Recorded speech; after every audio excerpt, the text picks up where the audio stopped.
नमस्कार सर्व शेतकरी बांधवांनो.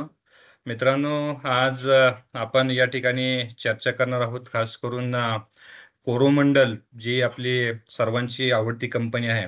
तर या कोरोमंडलच्या माध्यमातून जे पण काही ॲग्रोनॉमी रिलेटेड सर्व्हिसेस आहेत, तर त्या संदर्भात आजच्या व्हिडिओमध्ये आपण चर्चा करणार आहोत. पण त्याआधी मी माझी स्वतःची ओळख करून देतो. मी doctor Nilesh Bhosale, general manager आणि खास करून या कोरोमंडलमध्ये एस-एन-डी आणि ऑर्गॅनिक या बिझनेस युनिटमध्ये ॲग्रोनॉमी विभागाचा प्रमुख म्हणून त्या ठिकाणी काम करतो. तर मित्रांनो, आज आपण जर बघितलं तर निश्चितपणे आपल्या इंडियन ॲग्रीकल्चर जे भारतीय आपली शेती आहे, तर त्यामध्ये अनेक प्रकारच्या चॅलेंजेस आहेत आणि त्यामध्ये वाढती लोकसंख्या हा प्रामुख्याने आपल्या सर्वांचा एक आव्हान म्हणून आपण त्याकडे बघू शकतो. परंतु हे आव्हान असताना अनेक प्रकारच्या आपल्याला अपॉर्च्युनिटीज सुद्धा त्या ठिकाणी भेटलेल्या आहेत. कारण वाढत्या लोकसंख्येला योग्य प्रकारचं अन्नधान्य जर त्या ठिकाणी द्यायचं असेल, तर निश्चितपणे चांगल्या पद्धतीचं उत्पादन आणि गुणवत्ता या दोन्ही गोष्टी आपल्याला त्या ठिकाणी लागणार आहेत. आणि त्यासाठीच आज योग्य पद्धतीची पावले आपल्या सर्वांना उचलण्याची गरज त्या ठिकाणी तयार झालेली आहे. आता यामध्ये जर आपण त्या ठिकाणी बघितलं, तर निश्चितपणे सगळ्यात मोठी अडचण जी आहे ती आपल्याला जे क्लायमेटिक चेंजेस मागच्या काही वर्षांमध्ये झालेले आहेत आणि दुसरी अडचण जी आहे ती मातीमध्ये झालेले बदल. तर मित्रांनो, पहिल्या अडचणीच्या बाबतीमध्ये जर आपण बोललो, तर त्यामध्ये क्लायमेट चेंजमध्ये आपण जास्त फारसं काही करू शकत नाही. परंतु निश्चितपणे जर आपण बघितलं, तर आज सॉइल हेल्थ स्टेटस जे आपल्या मातीचे जे प्रॉब्लेम झालेले आहेत, तर या प्रॉब्लेम्सला आपण योग्य पद्धतीचं त्या ठिकाणी जर लक्ष देऊन काम केलं, तर अनेक प्रकारच्या अडचणीतून आपल्याला त्या ठिकाणी मार्ग निघू शकतो. तर त्यामध्ये जर आपण बघितलं, तर मातीमध्ये झालेल्या बदलांमध्ये सगळ्यात महत्त्वाचा बदल जर आपण बघतोय, तर आपल्या मातीमध्ये जो सेंद्रिय कर्ब आहे, तो सेंद्रिय कर्ब हा अत्यंत कमी प्रमाणामध्ये त्या ठिकाणी झालेला आहे आणि त्यामुळं आपल्याला जे काही आपण खतांचा वापर करतो, त्या खतांना योग्य पद्धतीचा रिस्पॉन्स आपल्याला भेटत नाही आहे. दुसरी गोष्ट जर आपण त्या ठिकाणी बघितली, तर निश्चितच आज जो मातीचा पी आहे, हा मातीचा पी-एच काही बऱ्याच ठिकाणी वाढत चाललेला आहे आणि या वाढणाऱ्या पी-एचमुळं आपण जी टाकलेली जी खतं आहेत, या खतांना योग्य प्रकारचा रिस्पॉन्स त्या ठिकाणी भेटत नाही. एकूणच जर बघितले तर विविध प्रकारच्या पोषक तत्वांची जी डिफिशियन्सी आहे, ती आपल्या जमिनीमध्ये त्या ठिकाणी दिसून येत आहे आणि क्लोराईडच्या युक्त खतांचा त्या ठिकाणी जास्त वापर झाल्यामुळं आज आपण बघतोय की जमिनीमध्ये एक हार्डीनेस त्याचबरोबर कॉम्पॅक्टनेस तयार झालेला आहे आणि जर आपण बघितलं तर जर घटक बघितले, तर जैविक घटक सुद्धा जमिनीतले दिवसेंदिवस कमी होत चाललेले आहेत आणि सोबतच जर आपण बघितलं तर एक प्रॉब्लेमॅटिक सॉइल त्यामध्ये खास करून आपलं सलाईन सॉइल असेल, अल्कलाईन सॉइल असेल किंवा कॅल्करी सॉइल असेल, यासारख्या मातींमुळं आपल्याला त्या ठिकाणी उत्पादकतेवरती विपरीत परिणाम घडत आहे आणि निश्चितच आज आपण बघतोय, की यामध्ये नायट्रोजन जे आपण जर बघितलं, तर आज बहुतांश मातीमध्ये नायट्रोजन, फॉस्फरस, पोटॅशियम, झिंक त्याचबरोबर आपण जर बघितलं तर सॉइल ऑर्गॅनिक कार्बन तर कमी आहेच आहे. पण तो या सगळ्या गोष्टींमुळं जर आपण बघितलं तर उत्पादकता जी आहे, त्या उत्पादकतेवरती सुद्धा विपरीत परिणाम त्या ठिकाणी घडलेला आहे.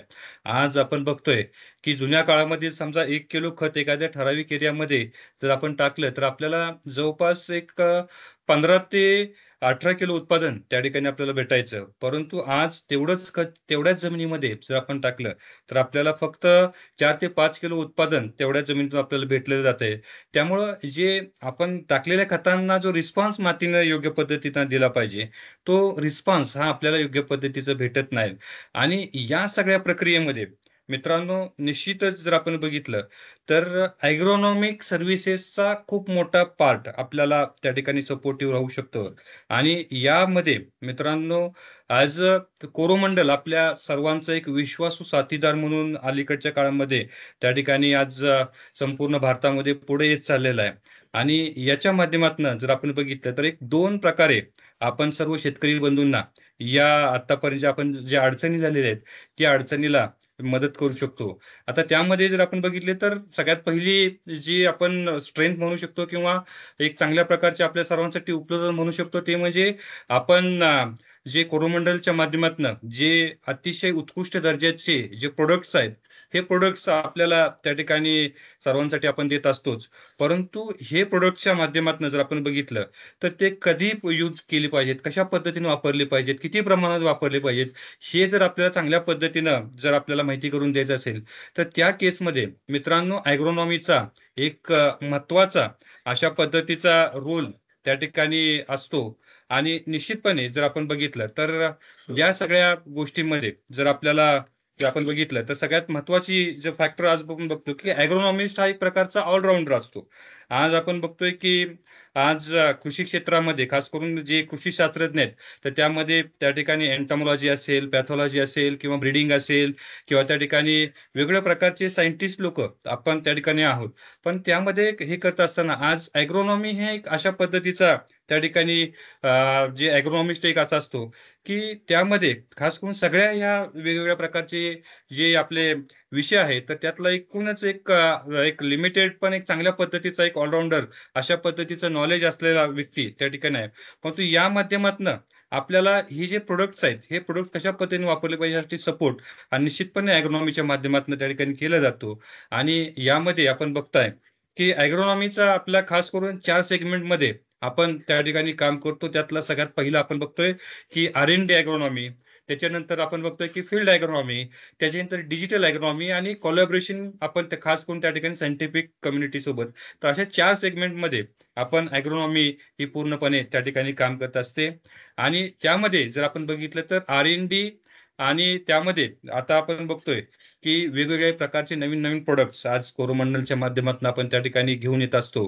परंतु हे सगळे जे प्रॉडक्ट्स आहेत, त्याचं सगळ्यात पहिल्यांदा जे टेस्टिंग आहे, ते टेस्टिंग पहिल्यांदा आपल्या आर-एन-डी फार्मवरती त्या ठिकाणी केलं जातं. आणि हे आर-एन-डी फार्म्स खास करून शामीरपेट आणि भोंगीर या ठिकाणी आपण त्या ठिकाणी डेव्हलप केलेले आहेत.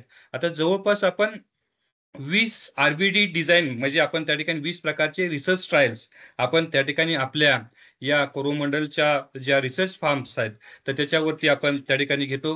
त्यामध्ये निश्चितपणे कुठलं प्रोडक्ट्स आपण त्या ठिकाणी कंपॅरेटिव्ह आपण त्या ठिकाणी ट्रायल्स घेत असतो. शिवाय वेगवेगळे जे प्रोडक्ट्स आहेत, तर त्यामध्ये खास करून तो प्रोडक्ट वापरून 75% त्याचा डोस वापरून, 100% त्याचा डोस वापरून आणि 125% त्याचा डोस वापरून असे पण त्या ठिकाणी आपण वेगवेगळ्या प्रकारचे जे ट्रायल्स आहेत, हे ट्रायल्स आपण त्या ठिकाणी घेत असतो. निश्चितच या ट्रायल्सच्या सगळ्या ह्याच्यातून अभ्यासातूनच आपण हे सगळे वेगवेगळे जे प्रोडक्ट्स आहेत, हे प्रोडक्ट्स आपण सर्व शेतकरी बंधूंना त्या ठिकाणी देत असतो. त्याच्यानंतर आपण बघितलं तर निश्चितच आर-एन-डी जे आहे, ते पुढं फार्मर लेव्हलला सुद्धा आपण त्या ठिकाणी करत असतो. तर निश्चितपणे आज वेगवेगळ्या भागामध्ये खास करून महाराष्ट्र असेल किंवा त्या ठिकाणी तेलंगणा असेल, गुजरात असेल, उत्तर प्रदेश असेल, पंजाब, हरियाणा या वेगवेगळ्या त्या ठिकाणी राज्यांमध्ये शेतकरी लेव्हलला सुद्धा कारण आपापल्या ह्याच्यामध्ये कारण आपण बघतोय की एखादा प्रोडक्ट असेल तर तो एखाद्या ठराविक भागामध्ये आपण त्या ठिकाणी काम करू शकतो. परंतु वेगवेगळ्या भागांमध्ये सुद्धा त्याचा परफॉर्म मल्टी लोकेशन ट्रायल्स आपण म्हणू शकतो. तर तशा पद्धतीच्या मल्टी लोकेशन ट्रायल्स आपण त्या ठिकाणी शेतकऱ्यांच्या फील्डवरती सुद्धा आपण त्या ठिकाणी घेत असतो आणि त्या प्रोडक्टचा खरा त्या ठिकाणी रिझल्ट जो आहे, तो रिझल्ट आपण चेक करून तो प्रोडक्ट आपण पुढच्या टप्प्यामध्ये आपण देत असतो. त्याचबरोबर काही जे क्रिटिकल प्रोडक्ट्स असतात, खास करून अलीकडच्या काळामध्ये बायोस्टिम्युलन्स रिलेटेड प्रोडक्ट्स आहेत किंवा काही ठिकाणी फोलियर ॲप्लिकेशनचे प्रोडक्ट्स आहेत, वॉटर सोल्युबलचे पण त्या ठिकाणी प्रोडक्ट्स आहेत. तर अशा प्रकारचे जे इनोव्हेटिव्ह आणि वेगवेगळ्या प्रकारचे जे प्रोडक्ट्स आहेत, तर त्याचं टेस्टिंग आपण त्या ठिकाणी पॉली हाऊसमध्ये सुद्धा त्या ठिकाणी घेत असतो आणि हे पॉली हाऊसेस सुद्धा आपल्या स्वतःच्या आर-एन-डी फार्म्सवरती आपण इस्टॅब्लिश केलेले आहेत. तर त्याच्याही माध्यमातून आपण आर-एन-डी जे ट्रायल्स आहेत, त्या ट्रायल्स आपण कंडक्ट करत असतो. आता हा झाला पहिला पार्ट आर-एन-डी. परंतु याच्यासोबत फील्ड ॲग्रोनॉमी हा सुद्धा त्या ठिकाणी अत्यंत महत्त्वाचा अशा प्रकारचा विषय आहे. आणि या फील्ड ॲग्रोनॉमीमध्ये जर आपण त्या ठिकाणी बघितलं, तर त्यामध्ये सगळ्यात पहिलं आपण बघतोय, की एखादं प्रोडक्ट आपण त्या ठिकाणी लॉन्च केल्यानंतर, शेतकऱ्यांपर्यंत आपण पोहोचवल्यानंतर, ते शेतकरी वर्गांमध्ये खास करून त्याचं डिमांड चांगल्या पद्धतीची तयार होणं आणि या प्रोडक्टच्या माध्यमातून शेतकऱ्यांना कसं चांगल्या पद्धतीचे रिझल्ट्स आपल्याला प्राप्त करता येईल, यासाठी फील्ड ॲग्रोनॉमी हा त्या ठिकाणी महत्त्वाचा फॅक्टर असतो. आता या फील्ड ॲग्रोनॉमीमध्ये सुद्धा आपण त्या ठिकाणी 4 ते 5 प्रकारे आपण काम करत असतो. त्यामध्ये सगळ्यात पहिलं आपण बघताय, की एक्सटेन्शन ॲक्टिव्हिटीज म्हणजे जे पण काही नॉलेज आहे, हे शेतकऱ्यांच्या बांधांपर्यंत किंवा शेतकऱ्यांपर्यंत पोहोचवणं, ती गोष्ट असते. त्याच्यानंतर दुसरी गोष्ट आपण बघतोय न्यूट्री क्लिनिक. न्यूट्री क्लिनिक म्हणजे आपण त्या ठिकाणी आपल्या वेगवेगळ्या प्रकारे आपण सेंटर्स त्या ठिकाणी केले, त्या ठिकाणी सॉइल टेस्टिंग आणि शेतकऱ्यांना गाईडन्स केले जातात, अशा प्रकारचे आहे. ड्रोन आजकाल आपण बघतोय, की निश्चितपणे जे ड्रोन्स आहेत, या ड्रोनचा वापर आपण त्या ठिकाणी करणं गरजेचं आहे. कारण आज लेबरची अडचण आहे किंवा अनेक प्रकारच्या अडचणी असतात, की त्यामुळं स्प्रेइंग वेळेवरती आपण करू शकत नाही किंवा काही ठिकाणी आपल्याला टेक्निकली पण अडचण येते. कारण खास करून जी उंच वाढणारी जी पिकं आहेत, तर त्यामध्ये ड्रोनचा अत्यंत चांगल्या पद्धतीचा आपण वापर करू शकतो. त्याचबरोबर जे सॉइल टेस्टिंग असेल, प्लांट एनालिसिस असेल, या सगळ्या गोष्टी आपण निश्चितपणे या फील्ड ॲग्रोनॉमीच्या माध्यमातनं आपण करत असतो. आता आपण या ठिकाणी बघतो, की एक्सटेन्शन ॲक्टिव्हिटीज निश्चितपणे आज संपूर्ण भारताचा जर आपण त्या ठिकाणी विचार केला, तर आज फार्मर मीटिंग्ज असतील किंवा क्रॉप सेमिनार्स असतील, त्याच्या माध्यमातून आपण जवळपास 4.25 लाख शेतकऱ्यांपर्यंत पोहोचण्याचं आपण काम केलेलं आहे. त्याचबरोबर इंडिव्हिज्युअल म्हणजे शेतकऱ्यांना वैयक्तिक गाठीभेटी आपण ज्या ठिकाणी घेतो, तर 4 लाख पेक्षा जास्त शेतकऱ्यांना आपण वैयक्तिक गाठीभेटी घेऊन मार्गदर्शन करण्याचं काम त्या ठिकाणी केलेलं आहे. त्याचबरोबर फील्ड डेज जी आपण ट्रायल्स घेतो किंवा डेमॉन्स्ट्रेशन्स घेतो, त्या ठिकाणी शेतकऱ्यांना त्या प्लॉटवरती घेऊन जाऊन त्या प्लॉटचे रिझल्ट्स दाखवणे, अशाही प्रकारचं काम आपण त्या ठिकाणी करतो आणि त्यामध्ये आपण 10,000 पेक्षा जास्त शेतकऱ्यांना त्या ठिकाणी हे जे रिझल्ट्स आहेत ते आपण दाखवलेले आहेत. त्याचबरोबर आपण बघतोय, की एक प्रोग्रेसिव्ह फार्मर्स जे आपण त्या ठिकाणी एच-एन-आय फार्मर्स आपण म्हणू शकतो, बिग अँड प्रोग्रेसिव्ह फार्मर्स. तर त्यामध्ये 25,000 पेक्षा जास्त बिग अँड प्रोग्रेसिव्ह फार्मर्सला व्हिजिट आमच्या सर्व टीमच्या माध्यमातून त्या ठिकाणी झालेली आहे. त्याचबरोबर सॉइल टेस्टिंगच्या बाबतीमध्ये बघितलं, तर आपण 60,000 पेक्षा सॉइल टेस्टिंग्स आपण त्या ठिकाणी घेतलेले आहेत. व्हॅन कॅम्पेन्स किंवा शेतकऱ्यांना आपण कमी वेळेमध्ये जास्त शेतकऱ्यांना भेटण्यासाठी या कॅम्पेन्सचा आपण वापर करत असतो. त्याही मध्ये आपण बघतो, की 1.5 लाख पेक्षा जास्त शेतकऱ्यांना आपण कमी वेळामध्ये पोहोचण्याचा आपण त्या ठिकाणी प्रयत्न केलेला आहे. त्याचबरोबर जे डेमोज आहेत, ते जवळपास आपण 2500 डेमो जवळपास अंदाजे आपण त्या ठिकाणी घेतलेले आहेत आणि 100 पेक्षा जास्त इन हाऊस ट्रायल्स आपण पूर्ण ऑल इंडिया लेव्हलला त्या ठिकाणी घेतलेले आहेत. आता यामध्ये आपण बघतोय, की निश्चितपणे आज झिंक असेल, बोरॉन असेल किंवा त्या ठिकाणी सल्फर असेल, हे अत्यंत महत्त्वाचे अशा प्रकारचे हे जे पोषक तत्व आपल्या सर्व पिकांसाठी आपल्याला असं आवश्यक असतात आणि त्यामध्ये आपण बघतोय, की निश्चितपणे आपण 17 राज्यांमध्ये 164 जिल्ह्यांमध्ये आपण जवळपास 18,911 टेस्ट्स आहेत. ह्या टेस्ट आपण कंडक्ट केलेल्या आहेत आणि त्याच्या माध्यमातनं काही जमिनीमध्ये झिंक, बोरॉन आणि सल्फरची कमतरता आहे. तर अशा शेतकऱ्यांना त्या ठिकाणी जाणून दिलेलं आहे, की आपल्या शेतांमध्ये या 3 पोषक तत्वांची कमतरता आहे. तर आपण नायट्रोजन, फॉस्फरस, पोटॅशियम सोबतच किमान या 3 प्रकारच्या पोषक तत्वांचं जर आपण योग्य पद्धतीने नियोजन केलं, तर निश्चितपणे चांगल्या प्रकारचे रिझल्ट जे आहेत, ते आपल्याला भेटण्यासाठी मदत होऊ शकते. त्याचबरोबर आपण बघतोय, की जे आपण सॉइल टेस्टिंग आहे, तर खास करून न्यूट्री क्लिनिकच्या माध्यमातून सुद्धा आपण बघतोय, की सॉइल टेस्टिंग आपण वेगवेगळ्या राज्यांमध्ये त्या ठिकाणी आपण करतोय. त्यामध्ये कर्नाटक असेल, तामिळनाडू आहे, आंध्र, तेलंगणा, महाराष्ट्र, वेस्ट बेंगाल आणि ओडिशा यासारख्या राज्यांमध्ये आपण त्या ठिकाणी सॉइल टेस्टिंग करतोय. खास करून ते स्पॉट क्वालिटेटिव्ह सॉइल टेस्टिंग आपण म्हणू शकतो. तर ते आपण त्या ठिकाणी करतोय आणि आपण खास करून जे मगाशी मी उल्लेख केल्या पद्धतीनं ग्रो मोर न्यूट्री क्लिनिक हे आपण अशा प्रकारचं एक वन स्पॉट सोल्युशन आपण सर्व शेतकरी बंधूंसाठी त्या ठिकाणी दिलेलं आहे. तर त्याच्यामध्ये आपण जर बघितलं, तर त्यामध्ये तुम्हाला दिसून येईल, की यामध्ये आज जवळपास आपण पूर्ण 11 राज्यांमध्ये 58 ठिकाणी अशा प्रकारचे न्यूट्री क्लिनिक्स उभारलेले आहेत आणि या न्यूट्री क्लिनिकमध्ये आपण जर बघितलं, तर सॉइल टेस्टिंग आपण त्या ठिकाणी केलं जातं. मातीचं परीक्षण केलं जातं आणि मातीचे परीक्षण करून मातीमध्ये कुठले घटक कमी आहेत, कुठले घटक जास्त आहेत, तर त्या पद्धतीनं त्या भागातले जे काही पिकं होणार आहेत, त्या पिकांवरती योग्य प्रकारचे रिकमेंडेशन, कुठली खतं कुठल्या स्टेजमध्ये वापरावी, या किती प्रमाणामध्ये वापरावी, या सगळ्या गोष्टींचं मार्गदर्शन हे आपण त्या ठिकाणी करत असतो आणि प्रत्येक न्यूट्री क्लिनिकवरती जर आपण बघितलं, तर त्यामध्ये त्या ठिकाणी एम-एस-सी ॲग्रीकल्चर यासारखी क्वालिफाईड लोकं त्या ठिकाणी आपण दिलेले आहेत, की ते सर्व शेतकरी बंधूंना मार्गदर्शन त्या ठिकाणी करतात, मातीचे परीक्षणाचा आधार घेऊन. तर ते झालंच. पण सोबतच आपण बघतोय की आपण त्यामध्ये बघताय की या न्यूट्री क्लिनिक्सच्या मध्येच अशा प्रकारचे रिपोर्ट्स हे तुम्हाला त्या ठिकाणी दिसतात. तर त्यामध्ये पूर्णपणे जे आपल्या मातीचे परीक्षण केलं जातं, मातीच्या परीक्षणाच्या आधारे आपण त्या ठिकाणी सुरुवातीच्या रिप्रोडक्टिव्ह स्टेजमध्ये काय वापरलं पाहिजे, मॅच्युरिटी स्टेजला आपण काय वापरलं पाहिजे आणि त्यातनं कशा पद्धतीचा फायदा हा आपल्याला त्या ठिकाणी होऊ शकतो. तर यासाठी आपले जे पूर्ण जे न्यूट्री क्लिनिकचे जे रिप्रेझेंटेटिव्हज आहेत ते आपल्याला त्या ठिकाणी मदत करत असतात. आता हे झालं एक नॉर्मल. परंतु फील्ड एग्रोनॉमीमध्ये अजून एक महत्त्वाचा जो त्या ठिकाणी टप्पा येतो, तर त्यामध्ये अलीकडच्या काळामध्ये द्राक्ष असेल, डाळिंब असेल किंवा काही व्हेजिटेबल्स असतात.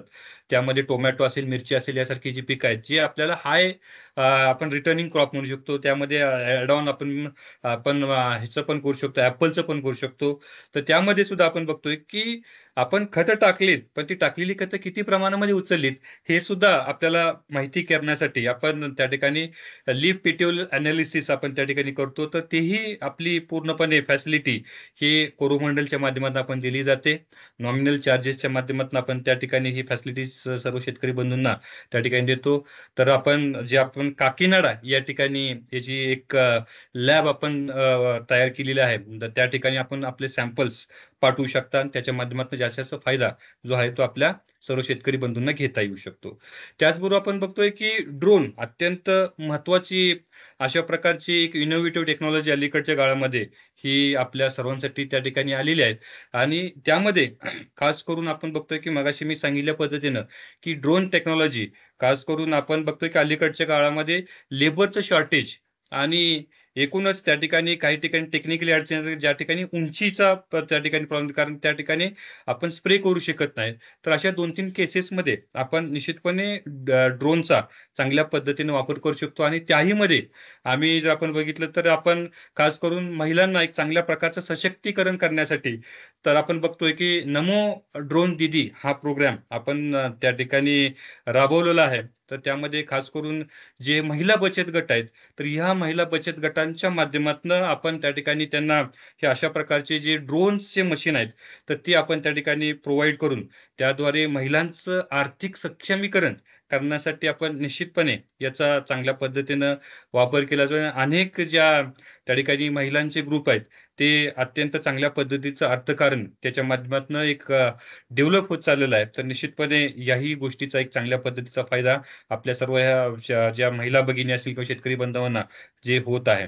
त्याचबरोबर डिजिटल इकॉनॉमी मित्रांनो, निश्चितपणे आज आपण बघतोय की मागच्या 10 ते 15 वर्षापूर्वीपासून हे डिजिटलायझेशन हे निश्चितपणे चांगल्या पद्धतीने वाढलेलं आहे.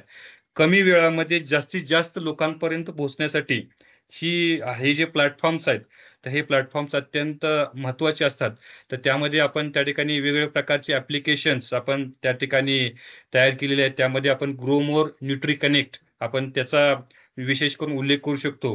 तर निश्चितपणे तुमचे जे पण काही रिक्वायरमेंट्स असतील, खास करून ड्रोनच्या स्प्रेसाठी असेल किंवा तुमचे सॉइल टेस्टिंगचं जे आहे, तर त्याच्यासाठी बुकिंग असेल आणि तुमचे काही ज्या अडचणी असतील प्रॉडक्ट रिलेटेड, तर त्याही सुद्धा आपण निश्चितपणे या ॲपच्या माध्यमातून आपण त्या ठिकाणी देतोय. त्याचबरोबर आपण ग्रो मोर न्यूट्री कनेक्ट WhatsAppचं आपण त्या ठिकाणी आपण हे करतोय, यूज करतोय. तर त्याही माध्यमातून या सगळ्या गोष्टी आपल्याला भेटल्या जातात. त्याचबरोबर सोशल प्लॅटफॉर्म, सोशल मीडियावरती जे आपले वेगवेगळे प्लॅटफॉर्म्स आहेत, तर त्यामध्ये असेल Facebook असेल, Insta असेल किंवा सोबतच आज आपण YouTube म्हणतो. तर निश्चितपणे याही वरती आपण वेगवेगळ्या प्रकारचे सक्सेस स्टोरीज असतील किंवा वेगवेगळ्या प्रकारचे नवीन-नवीन टेक्नॉलॉजीज असतील, त्या त्या ठिकाणी शेतकऱ्यांना चांगल्या पद्धतीचे रिझल्ट्स कोरोमंडलचे प्रॉडक्ट्स वापरून त्या ठिकाणी भेटले आहेत. तर अशा सर्व ज्या गोष्टी आहेत, या प्लॅटफॉर्म्सवरती आपण त्या ठिकाणी जे आपल्या सर्वांसाठी देतोय आणि त्याच्या माध्यमातून कमी वेळेत जास्तीत शेतकऱ्यांपर्यंत पोहोचण्यासाठी या गोष्टींचा आपल्याला चांगली मदत होत आहे. आता यामध्ये आपण खास करून बघतोय, की निश्चितपणे आपण जर बघतोय, की डिजिटल इकॉनॉमीमध्ये निश्चितपणे आपण जर बघितलं, तर सगळ्यात महत्त्वाचं डिजिटल जे आपण इनोव्हेशन्स आपण खास करून केलेले आहेत, खास करून नवीन-नवीन आयडियाज आहेत, तर त्या आपण त्या ठिकाणी केलेत. तर यामध्ये आपण बघतोय, की आज सल्फरमध्ये पूर्ण इंडियामध्ये आपण बघितलं तर निश्चितपणे एक सल्फरसाठी चांगल्या पद्धतीचं काम या डिजिटल इकॉनॉमीच्या माध्यमातून झालेलं आहे. आपण बघतोय की चांगल्या क्वालिटीचं सल्फर वापरता यावं यासाठी आपण कोरोमंडलतर्फे खास करून हर सल्फर सल्फामॅक्स नाही होता, यासारखं कॅम्पेन राबवलं होतं.